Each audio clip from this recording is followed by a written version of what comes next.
Syukran ya Rabbi, syukran hadaita qalbi, syukran. Makanya saya itu kalau ditanya sama orang, Ustadz yang paling penting kalau didik anak itu apa Ustadz kalau hari ini? Akidahnya dulu Pak. Karena salah satu di antara perkara banyak orang itu menjadi munafik itu apa? Karena ketika orang tuanya tidak menanamkan akidah Pak. Dan maaf ya, banyak anak muda itu gampang sekali mereka itu mengolok-olok ayat itu. Walaupun dirinya muslim Pak. Banyak anak muda itu, saking mereka itu banyak dosanya dan sering maksiat. Kalau disampaikan hadis itu malah diejek Pak hadisnya Pak. Padahal itu perbuatan gede itu enggak perbuatan kecil, itu perbuatan gede di sisi Allah. Dan biasanya semacam ini, itu pemuda semacam ini timbul itu kenapa? Karena dari kecilnya tidak difahamkan akidah oleh orang tuanya. Maaf ya Pak, banyak orang tua itu sifat dan karakternya orang tua hari ini itu kayak pemadam kebakaran Pak. Baru sadar kalau anaknya menyimpang itu ketika sudah menyimpang Pak. Kayak pemadam kebakaran. Bapak tahu pemadam kebakaran? Pemadam kebakaran itu datang sebelum kebakaran atau setelah kebakaran? Setelah kebakaran. Sebelum kebakaran datang atau tidak datang? Enggak datang. Ngapain Pak di sini? Ini pasarnya nanti insya Allah badai sak kebakaran. Enggak mungkin lah. Malah kita curiga ini jangan-jangan kamu yang bakar. Kan gitu Pak. Ternyata banyak orang tua itu gitu. Sampai kemudian akhirnya ketika kita tidak pernah mengajarkan akidah, apa yang terjadi? Anak kita pun akhirnya menjadi munafik disebabkan orang tuanya itu punya karakter menjadi munafik ketika tidak menanamkan akidah. Makanya pendidikan pertama itu akidah Pak. Maaf ya, kita termasuk saya mungkin seringnya itu ngajarin anak kita ilmu dunia itu seminggu sampai 40 jam Pak. Seakan-akan anak kita itu hidup di dunia itu selama-lamanya. Tapi ironisnya anak kita ajarin agama seminggu itu cuma 1 jam Pak. Seakan-akan hidup akhirat itu cuma setengah jam. Padahal kebalik Pak. Akhirat yang selama-lamanya butuh ilmu yang banyak, dunia sekedarnya. Dan itulah yang menjadikan kita harus mengerti. Salah satu penyakit yang kita khawatirkan terjadi itu apa? Banyaknya kemunafikan, dan orang munafik itu disebabkan apa? Karena pendidikan agama dari orang tuanya yang longgar ketika anaknya tidak paham akidah Pak. Ini kisah nyata Pak. Saya pernah berhadapan dengan seorang ibu-ibu nangis. Dia punya seorang anak, anaknya itu sering ketika ibunya ngasih nasihat tentang ayat-ayat Allah itu sering diperolok-olok Pak. Karena ibunya ngaji. Anaknya tidak pernah ngaji. Kapan anaknya sudah mulai mempermainkan setiap ibunya menyampaikan ayat-ayat Allah? Ketika justru kuliah Pak. Sampai pernah mereka membicarakan satu persoalan, ibunya menyampaikan ayat. Loh, ketika disampaikan ayat, anaknya itu memperolok-olok ketika ayat itu dipakai. Akhirnya anaknya itu durhaka Pak sama ibunya. Ketika ibunya menyebutkan ini nak perkataan Allah, ini perkataan Rasul. Akhirnya apa? Ibu ini susah ngomong sama ibu. Terus diblok Pak nomor ibunya Pak. Tahu diblok? Tidak bisa berhubungan lagi ibunya. Nelpon tidak bisa, WA tidak bisa, SMS tidak bisa.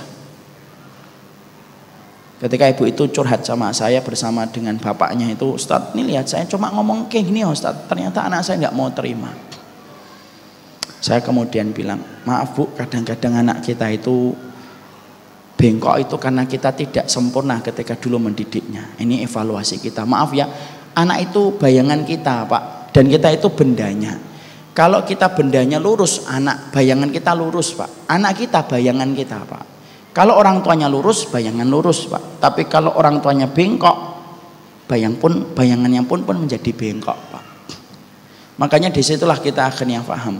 Yang kita khawatirkan kalau kita tidak perhatian dan tidak cerdas melihat kondisi hari ini, bahwasanya banyaknya kemunafikan, samar-samarnya antaranya hak dengan yang batil, maka kita khawatir Pak.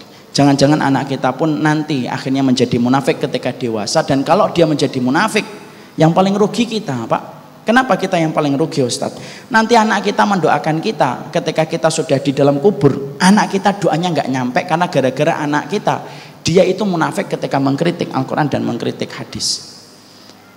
Doa dari anak itu tidak semuanya nyampe Pak. Saya sampaikan ini untuk teguran saya. Masa Ustaz? Iya. Mana dalilnya kalau tidak setiap doanya anak itu nyampe, Pak? Perhatikan hadis Rasulullah yang sering diulang-ulang oleh para kiai dan para ustadz dan mubalik. Ada hadis yang disampaikan Nabi, bahkan bapak-bapak mungkin juga hafal. Rasulullah itu mengatakan, idza mata ibnu Adam in qata amalu illa min salasin. Kalau anak Adam itu meninggal dunia, terputus seluruh amal solihnya kecuali 3 perkara yang disebutkan Nabi. Waladun solihun yad'u lahu, anak yang solih yang mendoakan orang tuanya. Perhatikan Pak hadisnya. Nabi kita mengatakan waladun atau waladun solihun, Pak? Waladun solihun atau waladun? Waladun solihun. Apa bedanya dengan waladun, Pak? Maaf ya, kalau Kanjeng Rasulullah baginda Nabi kalau mengatakan waladun artinya itu cuma anak, Pak. Anak kita ini mau nakal ndak nakal, zina ndak zina, minum khamr ndak minum khamr, munafik ndak munafik, kalau itu anak kita, berdoa untuk kita ketika sudah mati nyampe, Pak. Kalau Nabi kita mengatakan waladun pada hadis yang sering diulang-ulang itu. Tapi maaf ya, Nabi kita tidak mengatakan waladun, Nabi kita mengatakan waladun solihun. Ada kata sifatnya, waladun solihun, anak yang solih. Berarti kalau anak solih, mereka tidak pernah memperolok-olok Quran, mereka tidak pernah mempermainkan hadis, mereka kemudian sholat berjamaah, mereka tidak zina, mereka tidak khamr, baru kemudian itu solih, Pak. Kalau dia sudah solih, mendoakan bapak baru nyampe. Makanya kalau anak kita pada zaman fitnah, kemudian kita tidak fahamkan agama, kok sampai dia menjadi munafik tanpa sadar, mempermainkan ayat-ayat Allah, lalu kemudian menjadi munafik, ya maaf, yang rugi saya. Nanti ketika saya terbujur kaku di dalam kubur, anak saya mendoakan Robbi Firli, tidak nyampe, Pak. Karena doa itu terhalang oleh dosa, sebagaimana kabut menghalangi mentari. Kalau anak bapak tidak sholat ke masjid, anak bapak minum khamr, anak bapak zina di perempatan terminal dan di pinggir tebu, misal, tidak usah dibayangin. Loh, anak kita sampai zina di pinggir tebu dan di perempatan terminal, kemudian dia ingat kita ketika sudah mati 3 tahun yang lalu, berdoa Robbi Firli wali walidayya, nyampe? Nggak nyampe, dia habis zina kok. Itu loh ruginya kalau kita itu tidak punya anak solih, Pak. Makanya sampai Imam Qurtubi itu mengatakan apa? Tidak ada investasi yang paling berharga kecuali anakmu solih, Pak. Dan mendidik anak solih pada zaman fitnah itu lebih susah daripada zaman tidak fitnah, Pak. Kenapa? Munafiknya banyak.